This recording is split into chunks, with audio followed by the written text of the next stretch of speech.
یہ ترقی کا اسی طرح، اور ہمیں بھی حکم دیا گیا ہے کہ واجبات ہوتے ہیں ان کو بجا لو، ایک محرمات ہوتے ہیں ان سے بچنے کی کوشش کرو، مستحبات کو بجا لاؤ گے تو ایسی سپرٹ آپ میں پیدا ہو جائے گی کہ کبھی تصور ہی نہیں ہوگا کہ واجب کو چھوڑیں۔ مکروہات کو بھی نہ بجا لاؤ، جب مکروہات کو نہیں بجا لائیں گے تو پھر حرام کے قریب بھی آپ نہیں جائیں گے۔ مکروہ کام ہی نہ کریں تاکہ حرام کے قریب، گویا شریعت کہتی احتیاط کے ساتھ زندگی بسر کرو۔ اب عفت اور پاک دامنی دونوں قسم کی ہے۔ بچپنے میں کسی کی چیز نہ کھا جائے، اس کے بستے سے کوئی چیز نکال کے نہ کھا جائے، اس کی کسی چیز میں تصرف نہ کرے۔ جب بڑا ہو جائے تو انسان اپنے آپ کو پاک دامن رکھے، ہاتھ کو بھی پاک دامن رکھے، اپنی آنکھ کو بھی پاک رکھے، اپنی زبان کو بھی پاک رکھے، اور غیر عورت کی طرف بھی نہ دیکھے۔ یہ اس طرح کی عفت جس میں پائی جائے، یہ علامت ہوتی ہے اس بات کی کہ اس کی فطرت بہت اچھی ہے۔ جب اس کی فطرت بہت اچھی ہے تو ظاہر ہے کہ جب یہ کام کرے گا فطرت کے مطابق کرے گا تو اس کا ثواب بھی بہت زیادہ ہوگا۔ ہر شخص مبلغ ہے، گھر میں جو کچھ سنتا ہے، اگر درس قرآن سنا ہے گھر جا کے بتائے، اگر درس احکام سنا ہے گھر جا کے بتائے، اگر درس اخلاق سنا ہے گھر جا کے بتائے، تاکہ یہ تعلیم گھروں تک بھی پہنچ جائے، اس کا اثر بچوں پر بھی ہوگا۔ اسی واسطے آپ دیکھتے ہیں کہ بعض گھرانے ایسے ہیں کہ جن میں 10-10, 12-12, 8-8, 9-9 سال کے بچے بھی آتے ہیں، لیکن بعض گھرانے ایسے ہیں، آپ بزرگوں میں سے کئی ایسے ہیں جن کے اولاد ہم نے دیکھی نہیں کہ ان کا بیٹا کون ہے کون نہیں، نہ کبھی آیا ہے مسجد میں، نہ ہم نے کبھی دیکھا ہے کہ کون ہے کون نہیں، کوئی پتہ نہیں ہوتا۔ تو در حقیقت یہ ہے کہ اگر آپ اپنی اولاد کو سنبھالیں گے تو ظاہر ہے کہ اچھی ہو جائے گی، نہیں سنبھالیں گے جب وہ بالغ ہو جائیں گے ان کی شادی کر دیں گے، علیحدہ رہیں گے، پھر وہ آزاد ہوں گے جو ہے کرتے رہے۔ مولا کائنات امیر المومنین علی ابن ابی طالب کا فرمان ہے، تفسیر براغی میں ذکر کیا گیا، افضل العبادت العفاف، افضل عبادت پاک دامنی ہے۔ پاک دامنی میں ہاتھ بھی ٹھیک ہو اور ویسے خرابی بھی نہ کریں۔ حضرت امام محمد باقر علیہ السلام فرماتے ہیں،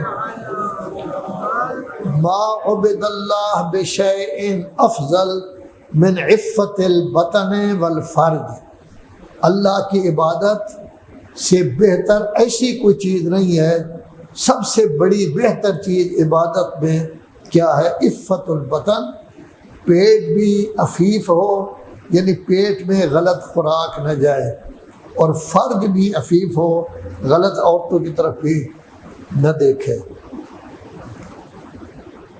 اصول کافی میں ہے کون سی چیز افضل ہو سکتی ہے عفت بطن اور عفت فرج سے؟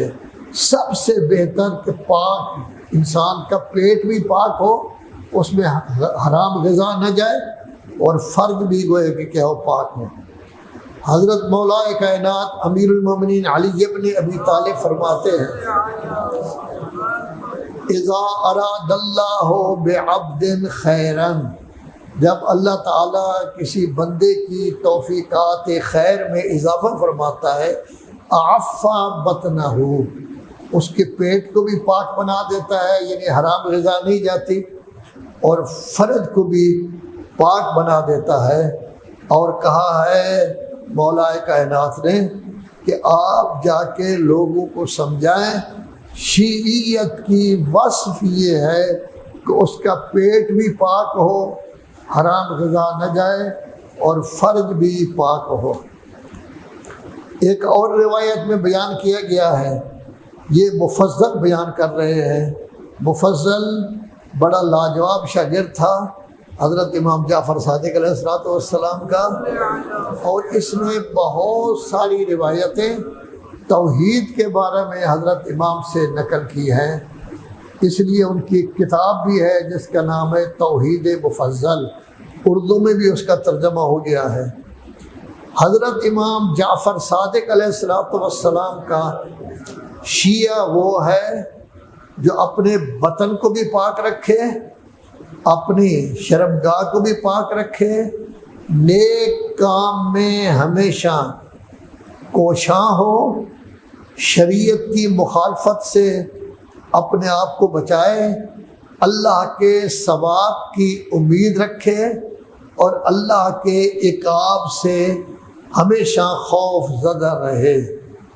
اگر کوئی انسان اس طرح کا کام کر لائے گا، اس کو ہم کہتے ہیں کہ یہ امام جعفر صادق علیہ السلام کا شیعہ ہے۔ یہ وسائل الشیعہ کتاب ہے، بہت بڑی اہم ترین کتاب ہے، جس کی 20 جلدیں ہیں، احادیث میں ہے۔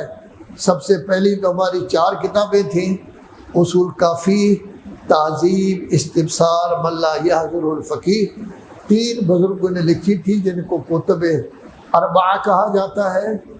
یہ کتاب سب کی جامع ہے، اس کے علاوہ بھی روایات موجود ہے۔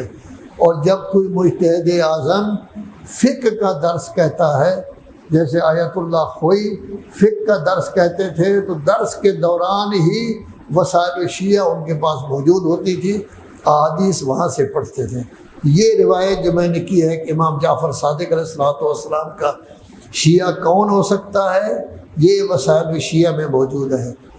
مولا کائنات امیر المومنین علی ابن ابی طالب علیہ السلام فرماتے ہیں، کبھی دیکھنا ہو نا کہ اس مرد مومن کی ہمت کتنی ہے، تو اس کے اقدار کو دیکھے کہ کیسے وہ چلتا ہے، کیسے کام کرتا ہے، کیسے بات چیت کرتا ہے۔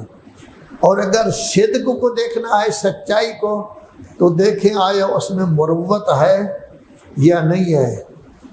اگر شجاعت کو دیکھنا ہے تو دیکھیں کہ فتنہ کے وقت وہ کیا کچھ کرتا ہے، آیا اس کا مقابلہ کرتا ہے۔ مقابلہ صرف لڑنا نہیں، کبھی صبر سے بھی مقابلہ ہوتا ہے، آدمی عزم کرے۔ اور پھر یہ ہے کہ اس کی عفت بھی اعلیٰ درجے کی ہو۔ یہ نہج البلاغہ کے وہ چھوٹے کلمات، ان کے اندر یہ موجود ہے۔ تو انسان کو چاہیے کہ 2 چیزوں کو محفوظ رکھے، ایک اپنے پیٹ کو حرام غذا سے محفوظ رکھے۔ یہ جو حرام غذا انسان اکٹھا کرتا ہے، اسے کوٹھی بنا لیتا ہے، ھذا من فضل ربی، ھذا من فضل ربی، یہ نہیں ہے۔ فضل ربی وہ ہوتا ہے جو حلال سے بنائے۔ اور انسان جو ہے وہ ویسے بھی چال ڈھال میں بھی اچھا نہیں ہے، تو وہ ٹھیک ہے اپنے آپ کو جو کچھ کہتا رہے۔ اللہ تبارک و تعالیٰ عمل بھی انہی کا قبول کرتا ہے جو متقی ہوں، پرہیزگار ہوں، جن کے دل میں عظمت ربی کا احساس ہو۔